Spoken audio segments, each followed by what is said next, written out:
nombre del Padre, del Hijo, del Espíritu Santo. Amén.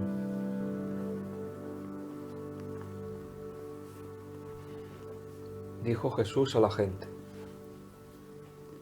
Nadie puede venir a mí si no lo atrae el Padre que me ha enviado, y yo lo resucitaré el último día.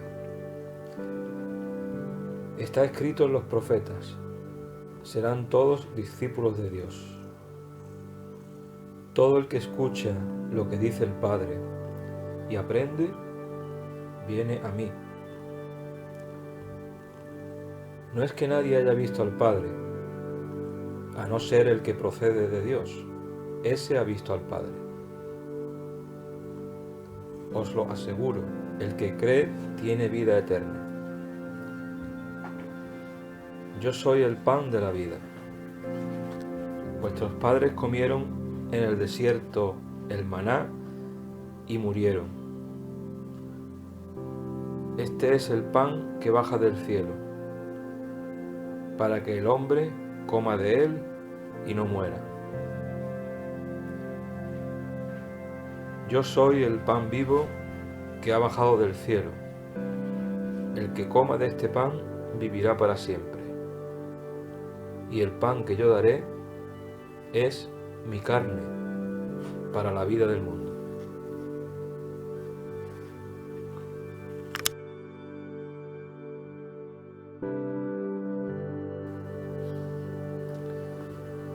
Seguimos en el capítulo 6 del Evangelio de San Juan, avanzando desde los versículos 44 al 51. Y Jesús dice a la gente varias cosas. La primera, que para ir a Él, para acercarse a Jesús, se debe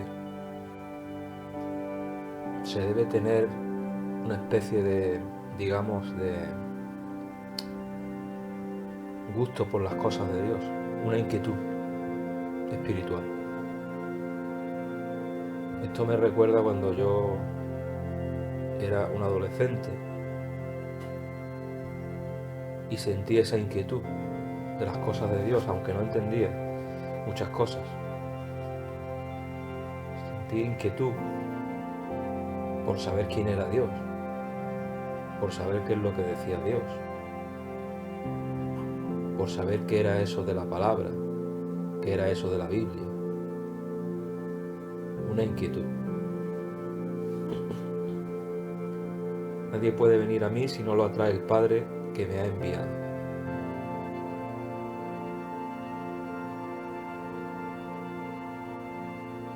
Todo el que escucha lo que dice el Padre y aprende, viene a mí, dice Jesús.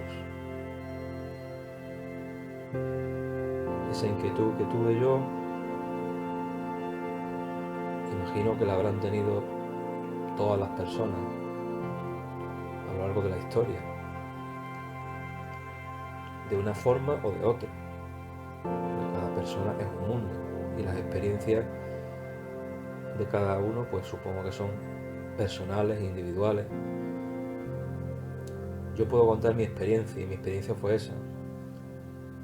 Y yo sentí esa atracción, esa inquietud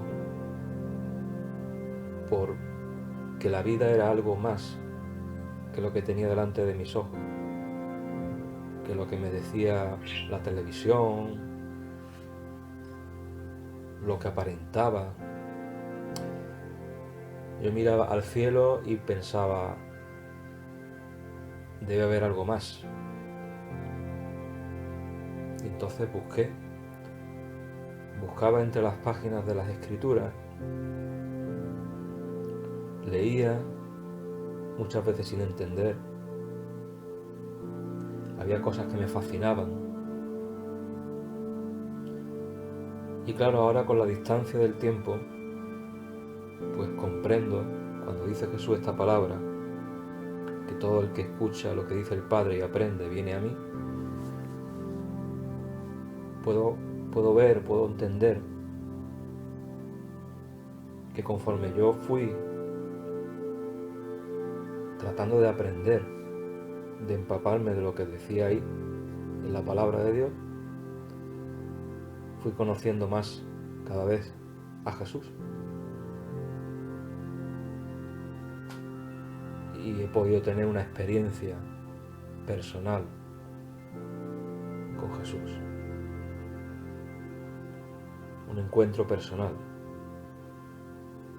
Como cuando vemos una película sobre su vida y vemos a las personas que se acercaban a él y tenían una experiencia personal con él.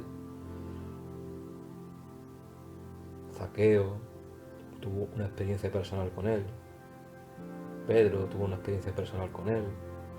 Todos, cada una de las personas que se acercan a Dios tienen una experiencia personal.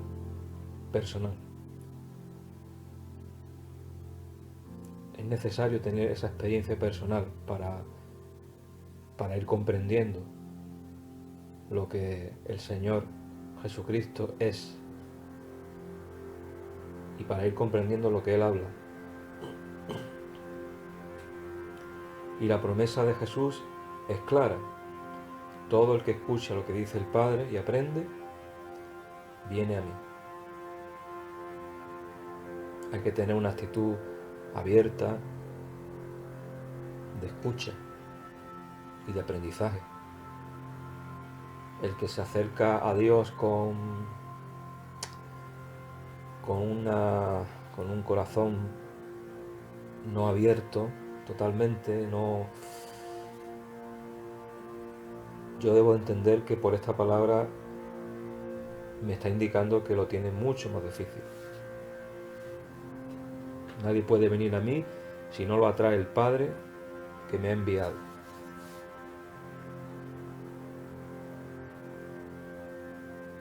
Evidentemente hay una causa primera que es la fe. Y sabemos que la fe la da Dios. El primer chispazo no lo ponemos nosotros, el primer chispazo lo pone Dios. Si no lo atrae el Padre, nadie puede venir a mí. Pero es que resulta que el Padre Dios, como vimos ayer, tiene un propósito, que es salvar a toda la humanidad. Por lo tanto, nadie está excluido a priori de esa gracia, de esa fe. Nadie está excluido, puesto que Dios quiere salvar a todos. Requisito: después de que te ha dado el chispazo de la fe, tienes que poner tú la voluntad de querer ese regalo, de querer tener esa experiencia personal, de querer conocer a Dios. Y ya una vez que te metes en esa vida nueva, vienen las promesas. Yo lo resucitaré en el último día.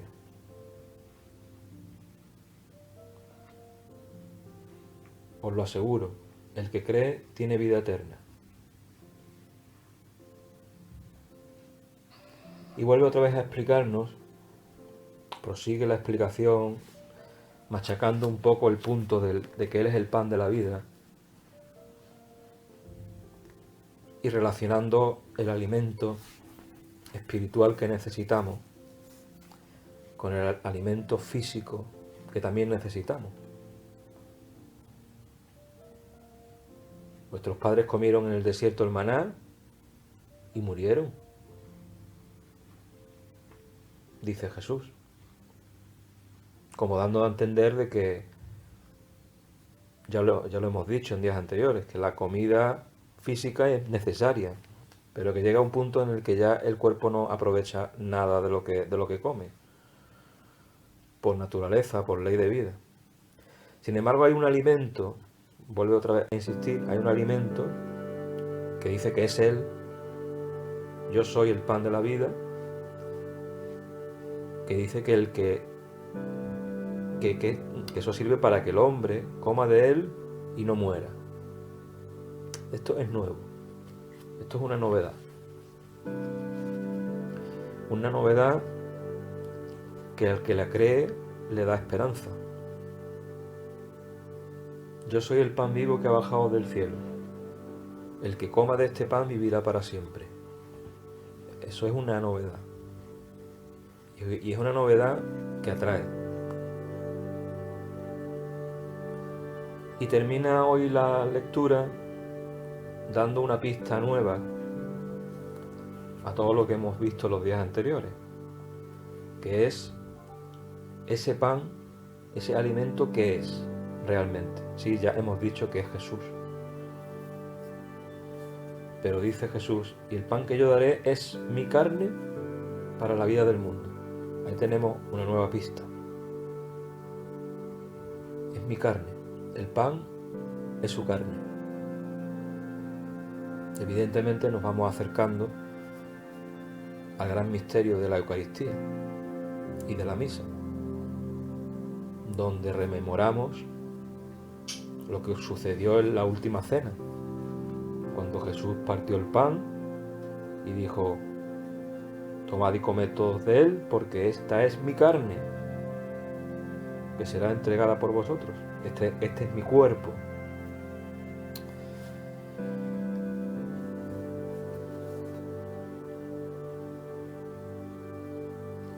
Jesucristo, yo creo en ti, pero aumenta mi fe.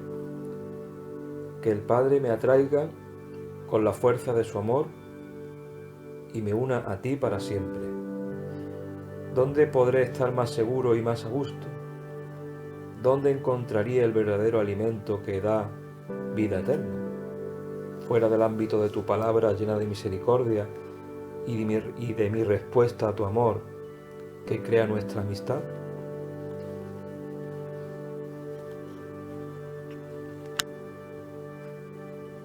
En el Evangelio Sí. se explica el orden que sigue la persona, que primero cree y se acerca a Dios.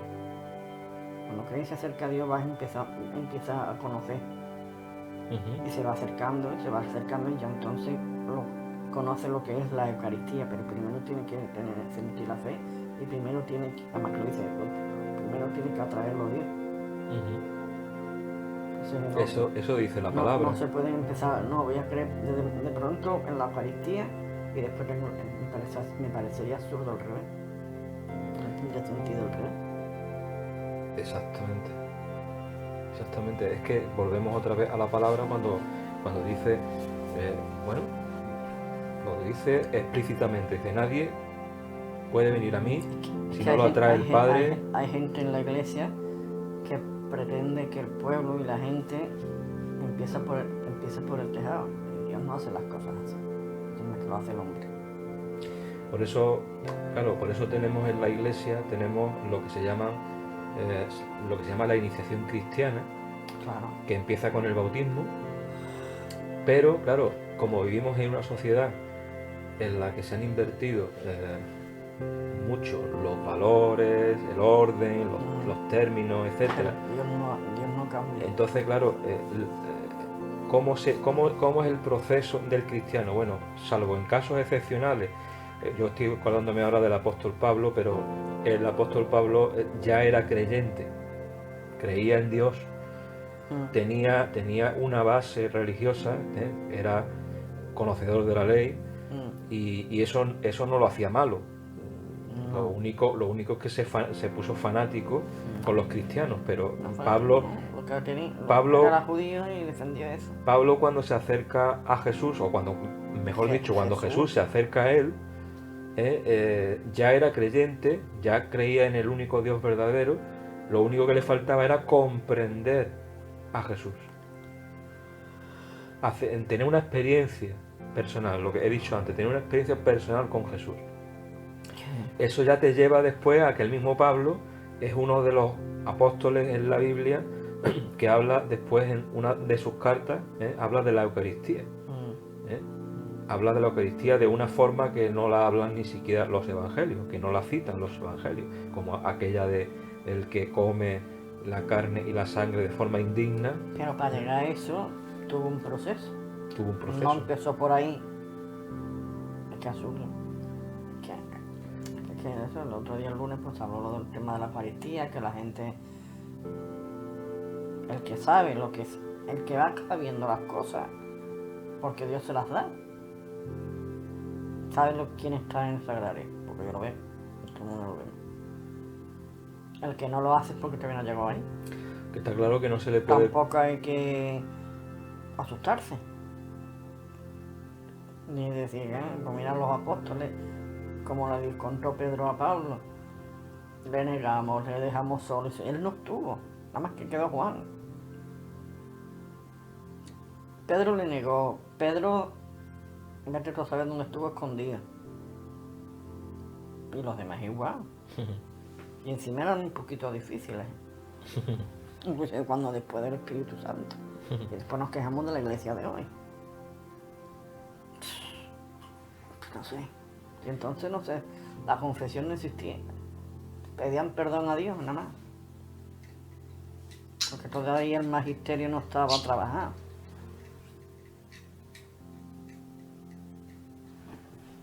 Todo el que escucha lo que dice el Padre y aprende, viene a mí, por eso aprende. Ahí tenemos una palabra muy importante que dice Jesús. Es imposible exigirle a una persona que no ha aprendido. Tú dices, ¿cómo esta persona no reconoce el sagrario? ¿Cómo esta persona no reconoce lo que tiene delante? Porque está en el camino aprendiendo. O bien porque está en el camino aprendiendo... Está en el camino porque ya el hecho de entrar a una iglesia y mirar a una imagen de talla ya es un punto. Aunque diga que es ateo.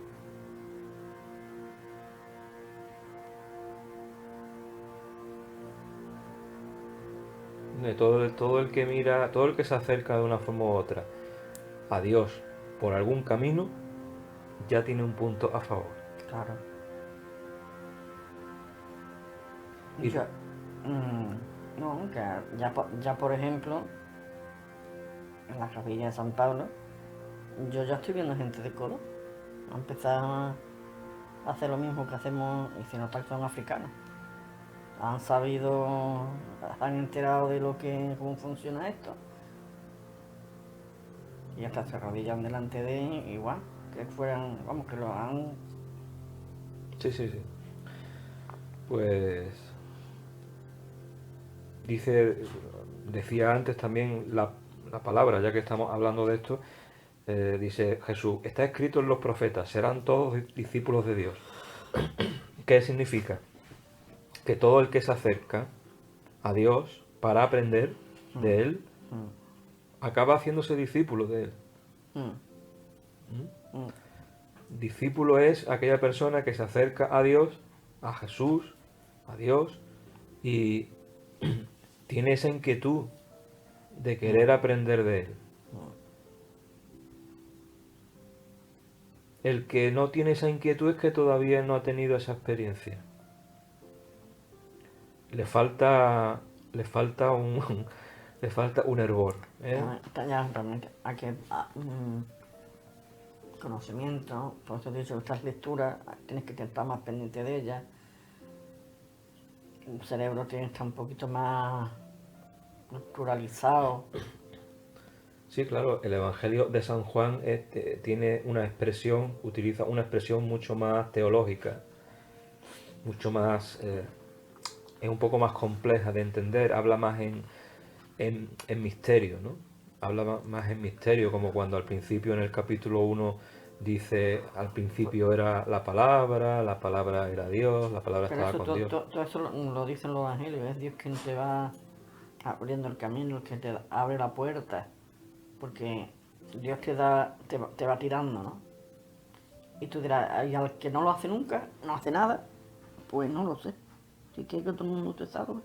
No, eso está claro. La palabra de Dios dice Dios, la voluntad de Dios es que todos los hombres se salven. Todos. Dios no es un Dios de exclusión. O sea, Dios no excluye a nadie. Ahora, el problema está en que Dios nos ha dado libertad al mismo tiempo que tiene un deseo que es que nos salvemos, nos ha dado libertad para elegirlo o no, o rechazarlo, o vamos a decir un punto intermedio también, que es el de ser indiferente, que también habla el Apocalipsis de eso. Dice, ojalá sea frío o caliente, Mm. pero si eres tibio, te vomitaré de mi boca. Esas palabras son muy duras, ¿no? La indiferencia quizás es lo peor, porque cuando una persona está en un extremo, pues puede ir moderándose. Cuando está en el otro extremo, puede ir moderándose y encontrando el equilibrio, pero cuando una persona se ha puesto tibia e indiferente e indolente y que dice, va, mm, me da igual, esa postura es la peor, por eso dice Jesús ahí, dice, vomitaré de mi boca, o sea, es la peor actitud, ser indiferente. O una cosa u otra, pero indiferencia, chungo.